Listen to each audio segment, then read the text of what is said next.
নমস্কাৰ সকলোকে স্বাগতম জনাই আজি ভিডিঅ'টো আৰম্ভ কৰোঁ।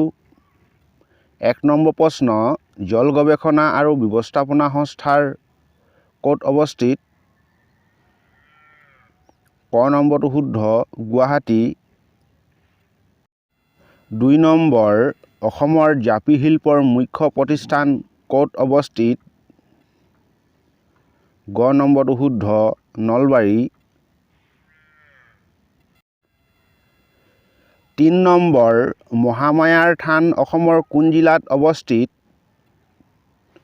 খ নম্বৰটো শুদ্ধ, Kokrajhar. ৪ number, national institute of technology NIT ক'ত অৱস্থিত? গ নম্বৰটো শুদ্ধ, শিলচৰ। ৫ নম্বৰ, পথ গৱেষণা আৰু প্ৰশিক্ষণ প্ৰতিষ্ঠান ক'ত অৱস্থিত? ঘ নম্বৰটো শুদ্ধ, গুৱাহাটী।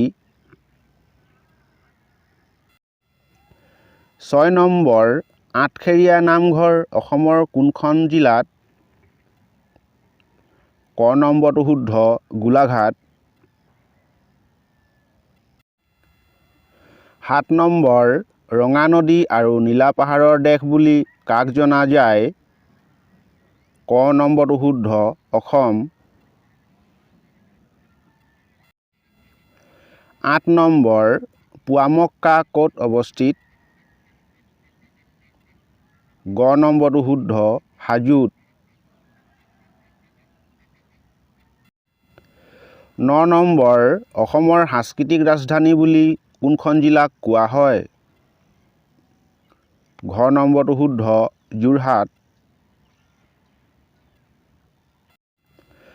১০ নম্বৰ, অসমৰ ৰাজ্যিক সংগ্ৰহালয় ক'ত অৱস্থিত?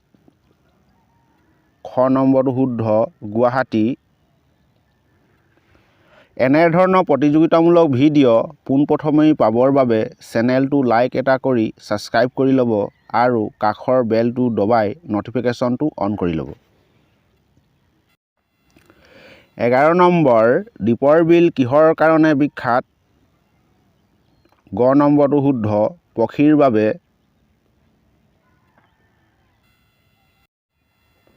১২ নম্বৰ, শৰাইঘাটৰ দলংখন কোনে উন্মোচন কৰে? ক নম্বৰটো শুদ্ধ, প্ৰাক্তন প্ৰধানমন্ত্ৰী জৱাহৰলাল নেহৰুৱে। ১৩ নম্বৰ, কোকৰাঝাৰ, চিৰাং, বাক্সা, ওদালগুৰি আৰু দৰং জিলাৰে গঠিত ৰাষ্ট্ৰীয় উদ্যানখনৰ নাম কি? খ নম্বৰটো শুদ্ধ, মানাহ ৰাষ্ট্ৰীয় উদ্যান। ১৪ নম্বৰ, অসমৰ কোনখন সংৰক্ষিত বনাঞ্চলত বনৰীয়া ঘোঁৰা পোৱা যায়? গ নম্বৰটো শুদ্ধ, ডিব্ৰু-ছৈখোৱা ৰাষ্ট্ৰীয় উদ্যানত। ১৫ নম্বৰ, দেওপাহাৰ কোন জিলাত অৱস্থিত? খ নম্বৰটো শুদ্ধ, গোলাঘাট। এতিয়ালৈকে যদি চেনেলটো ছাবস্ক্ৰাইব কৰা নাই প্লিজ ছাবস্ক্ৰাইব কৰি লওক আগন্তুক আহিবলগীয়া ভিডিঅ' সকলোতকৈ আগত পাবলৈ। ১৬ নম্বৰ, পুৱামক্কা কোন পাহাৰত অৱস্থিত? ক নম্বৰটো শুদ্ধ, গৰুড়াচল পাহাৰত। ১৭ নম্বৰ, মাইবং কাৰ ৰাজধানী আছিল? গ নম্বৰটো শুদ্ধ, ডিমাচা কছাৰীসকলৰ। ১৮ নম্বৰ, কছাৰী ৰজাসকলৰ অন্তিমখন ৰাজধানীৰ নাম কি?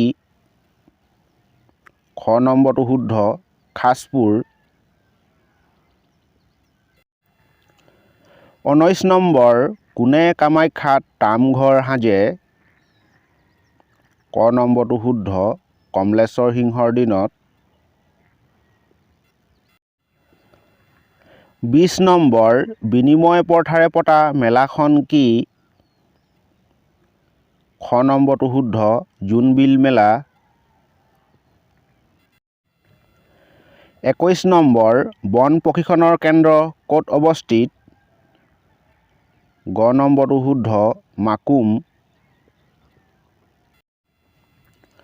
22 নম্বৰ অসমৰ প্ৰথমজন ডক্টৰেট কোন আছিল? খ নম্বৰটো শুদ্ধ, ডক্টৰ মইদুল ইছলাম বৰা।